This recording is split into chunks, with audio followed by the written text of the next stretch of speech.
আমাদের এখন একটি কাজ যে দ্রুততম সময়ে একটি জাতীয় নির্বাচন সময়ে হোক, এটা একটা পক্ষ চায় না, একটা দল চায় না। এবং এখানে সরকার, অন্তর্বর্তীকালীন সরকারের মদত রয়েছে কিনা আমি ঠিক, যেহেতু প্রমাণাদি নাই আমার কাছে, তো প্রতীয়মান হয় যে কিছু মদত থাকতে পারে। কারণ নাহিদ তো একটা উপদেষ্টা ছিলেন, তারপরে তাদের ছাত্ররা আর উপদেষ্টা রয়েছে। তাদের বলছেন পুরো বিষয়টি গুজব। অনেকে মনে করছেন যে হয়তো দেশের বাইরে গিয়ে তিনি ষড়যন্ত্র করবেন বা থাকার জন্য ষড়যন্ত্র করবেন। আমার কাছে কিন্তু এটা প্রতীয়মান হয় নাই। ইতিমধ্যে তাদের কিছু লোকের সঙ্গে অনেক, এখন তো ধরেন ইফতার পার্টি হয় অনেক, আপনার ওই যে কিছুদিন আগে মাইলাম আসলো, তারপর জন আসলো, এরা সবাই মিলে বিভিন্ন জায়গায় সিজিএস এর প্রোগ্রাম হলো। সেই প্রোগ্রামে বিভিন্ন জনের সঙ্গে বিভিন্ন আলোচনা হয়েছে আমাদের। তাতে করে আমার কিন্তু মনে হয়েছে যে এই বছরের মধ্যে নির্বাচন হয়ে যাবে এবং নির্বাচনটা ভণ্ডুল করার জন্য কার লাভ হবে? দেখেন, যদি নির্বাচন ভণ্ডুল হয় এই দেশটা তো তাহলে আওয়ামী লীগ দোসরদেরই লাভ হবে, যে আপনার যেভাবে দেশটাকে তারা লুটপাট করে খাচ্ছিল, সেই দেশটা একটা সুন্দর করার জন্য গণ অভ্যুত্থানের মাধ্যমে আমরা যে আবার স্বাধীন হলাম, সেটা যাতে স্থির না থাকে, যাতে শান্ত না থাকে, সেটা তো তাদেরই কাজ। এবং তারা এটা করতে পারলেই মনে করতেছে তাদের তো আসার আর সম্ভাবনা নাই। আমি তো দেখি না যে আওয়ামী লীগের পুনর্বাসনের সুযোগ আছে জনগণের দ্বারা, এটা কিন্তু আমি মনে করি না আছে। কিন্তু আবার একটি বিরতির সময় হচ্ছে, যে পেটিশ প্রাথমিক রাজকাহন থেকে বিরতি নিয়ে ফিরছি, সাথেই থাকুন। তাদেরকে কেন আমরা শনাক্ত করতে পারছি না? তারা তাহলে কারা?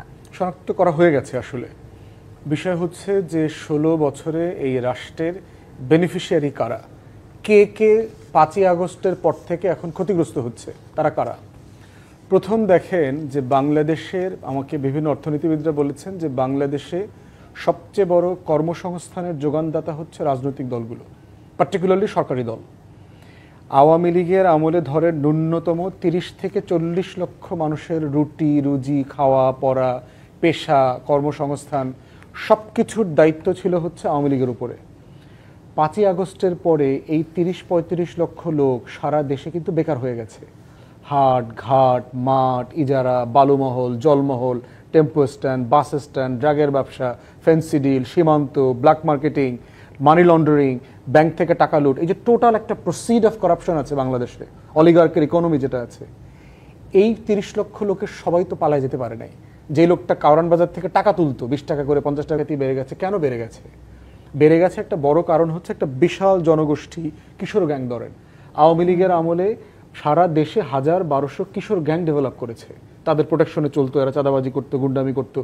এই কিশোর গ্যাংয়ের ছেলেমেয়েরাও তো বেকার হয়ে গেছে, ওরা চাঁদাবাজি করতে পারছে না, ড্রাগের ব্যবসাটা বন্ধ হয়ে গেছে, টোটাল সিস্টেম থেকে আউট হয়ে গেছে তারা তখন কি করবে? তাদের তো কোনো স্কিল নাই, সে তো একটা বিকল্প জবের জন্য আবেদন করতে পারছে না, সে তো মাস এনে মাস খেয়েছে। অতএব এই জায়গাতে দেখেন তো বেনিফিশিয়ারি কারা? বেনিফিশিয়ারি হচ্ছে বিশাল ব্যবসায়ী শ্রেণী আছে। ওই যে আপনার 1 তারিখ না 2 তারিখে গণভবনে গিয়ে বাংলাদেশের ব্যবসায়ীরা যে প্রথমত আমি তোমাকে চাই, শেষত আমি তোমাকে চাই, কিয়ামতের পরেও তোমাকে চাই, হাসরের পরেও তোমাকে। আমাদের অর্থনীতি ভেঙে খান হয়ে গেছে, 40টা ব্যাংক রেড জোনে দিয়ে গেছে হাসিনা। এইরকম একটা বাস্তবতায় বাংলাদেশে গৃহযুদ্ধ হওয়ার কথা, দুর্ভিক্ষ হওয়ার কথা। সারা পৃথিবীর, সাউথ আমেরিকার এক্সপেরিয়েন্স দেখেন, আফ্রিকার এক্সপেরিয়েন্স দেখেন, মিডল ইস্টের এক্সপেরিয়েন্স দেখেন, বাংলাদেশে দুর্ভিক্ষ হয় নাই আল্লাহর মেহেরবানিতে, এবং গৃহযুদ্ধ লাগে নাই। 5 তারিখ থেকে 8 তারিখ পর্যন্ত আমার দেশ ছিল না, রাষ্ট্র ছিল না, একটা ডাকাতি হয় নাই বড় ধরনের। আমাদের বসুন্ধরায় কি ডাকাতি হয়েছে? বাইতুল মোকাররমের সোনার দোকানে কি ডাকাতি হয়েছে? আমাদের যমুনা ফিউচার পার্কে কি ডাকাতি হয়েছে? পুলিশ ছিল না থানায়, আনসার ছিল না, গার্ডরা পালিয়ে চলে গেছে। তাহলে এই ছিল সেখানে তো আমাদের কারো কোনো দ্বিমত নেই। শফিউজ্জামান মিল্লাত, এই যে আসলে নানানভাবে বিভিন্ন বিষয় নিয়ে ষড়যন্ত্র চলছে, বিএনপি সিনিয়র যুব মহাসচিব রুহুল কবির রিজভী তিনি বলেছেন যে পরিকল্পিতভাবে গুজব এবং ষড়যন্ত্র করা হচ্ছে, প্রধান উপদেষ্টার বিদেশ সফর নিয়ে ষড়যন্ত্র চলছে, সেটি নিয়ে ধূম্রজাল তৈরি হচ্ছে, এবং তিনি বলেছেন পরিকল্পিতভাবে খুব কনসার্টেড ওয়েতে গুজব ছড়ানো হচ্ছে। আমরা কেন আসলে এই গুজবগুলো রুখে দিতে পারছি না? সে ঐক্যটা তাহলে এখন এই গুজবগুলো রুখে দেওয়ার ক্ষেত্রে কিংবা এই ষড়যন্ত্র রুখে দেওয়ার ক্ষেত্রে কোথায় গেল? ষড়যন্ত্র রুখে দিবে কি? এটা তো দায়িত্ব হলো অন্তর্বর্তীকালীন সরকারের, যে কোনো ষড়যন্ত্র হলে সেটাকে আইডেন্টিফাই করবে এবং সেটাকে অ্যাড্রেস করার জন্য যেভাবে আমাদের একটা জাতীয় ঐক্যের একটা ডাক দিয়েছিলেন, আমরা সবাই ঐক্যবদ্ধও ছিলাম। কিন্তু ইদানিং আমার এনসিপি তৈরি হওয়ার পর আমার কাছে মনে হয় ছাত্ররা ইমমেচিউর। এরা একদিন এক কথা বলতেছে, যেটা বললেন ডক্টর মিজান ভাই, যে স্টেটাস একটা দিচ্ছেন, না বুঝে শুনে দিচ্ছেন, আবার সকল দল মিলে এই দেশটাকে একটা রাজনৈতিক পরিবেশ গড়ে উঠুক। এবং শেখ হাসিনার প্রত্যাবর্তনেও তার অবদান ছিল না। তিনি যদি চাইতেন তখন তো শেখ হাসিনা আসতেও পারতো না, আজকে এত কাহিনী হতো না। তো এখন আমরা চাই যে আগামী দিনে যাতে এই ঐক্যটা ধরে রেখে, যে ঐক্যটা ডাক দেওয়া হয়েছিল, সেই সবার মধ্যে ঐক্য, যেমন আমাদের যুগপৎ আন্দোলনে যারা আমরা আছি, আমরা একইভাবে আছি আর কি। আমাদের দলীয় প্রধান ভারপ্রাপ্ত চেয়ারম্যান জনাব তারেক রহমান সেটাকে একসঙ্গে গড়ব। জাতীয় নির্বাচনের পরে যারা যারা আমাদের সঙ্গে রয়েছে তাদেরকে নিয়েই কিন্তু সরকার। সেটাই আমি বলছিলাম, সেক্ষেত্রে আসলে এই ধরনের গুজব যারা ছড়াচ্ছে তাদের বিরুদ্ধে দায়িত্বটাও তো আসলে সবার, শুধু অন্তর্বর্তী সরকারের। আমরা জনগণের সাথে আছি, আমরা জনগণের সঙ্গে নিয়ে আমরা একটা জাতীয় নির্বাচন করতে চাই। সেই কারণে দায় কে নিচ্ছে, কিংবা আসলে কে আসলে এগুলো রুখে দিবে? আসলে দেখেন, অন্তর্বর্তীকালীন সরকার ছিল, সেখানে তো আমাদের কারো কোনো দ্বিমত নেই। শফিউজ্জামান মিল্লাত, এই যে আসলে নানানভাবে বিভিন্ন বিষয় নিয়ে ষড়যন্ত্র চলছে, বিএনপি সিনিয়র যুগ্ম মহাসচিব রুহুল কবির রিজভী তিনি বলেছেন যে পরিকল্পিতভাবে গুজব এবং ষড়যন্ত্র করা হচ্ছে, প্রধান উপদেষ্টার বিদেশ সফর নিয়ে ষড়যন্ত্র চলছে, সেটি নিয়ে ধূম্রজাল তৈরি হচ্ছে, এবং তিনি বলেছেন পরিকল্পিতভাবে খুব কনসার্টেড ওয়েতে গুজব ছড়ানো হচ্ছে। আমরা কেন আসলে এই গুজবগুলো রুখে দিতে পারছি না? সে ঐক্যটা তাহলে এখন এই গুজবগুলো রুখে দেওয়ার ক্ষেত্রে কিংবা এই ষড়যন্ত্র রুখে দেওয়ার ক্ষেত্রে কোথায় গেল? ষড়যন্ত্র রুখে দিবে কে? এটা তো দায়িত্ব হলো অন্তর্বর্তীকালীন সরকারের। যে কোনো ষড়যন্ত্র হলে সেটাকে আইডেন্টিফাই করবে এবং সেটাকে অ্যাড্রেস করার জন্য যেভাবে আমাদের একটা জাতীয় ঐক্যের একটা ডাক দিয়েছিলেন, আমরা সবাই ঐক্যবদ্ধও ছিলাম।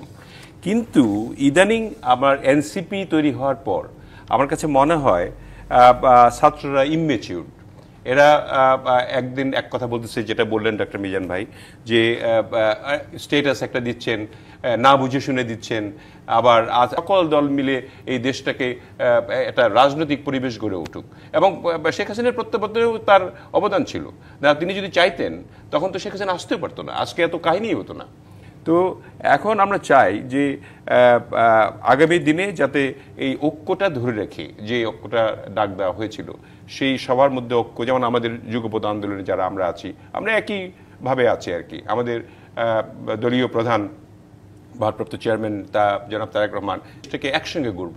জাতীয় নির্বাচনের পরে যারা যারা আমাদের সঙ্গে রয়েছে তাদেরকে নিয়েই কিন্তু সরকার। সেটাই আমি বলছিলাম, সেক্ষেত্রে আসলে এই ধরনের গুজব যারা ছড়াচ্ছে তাদের বিরুদ্ধে দায়িত্বটাও তো আসলে সবার, শুধু অন্তর্বর্তী সরকারের।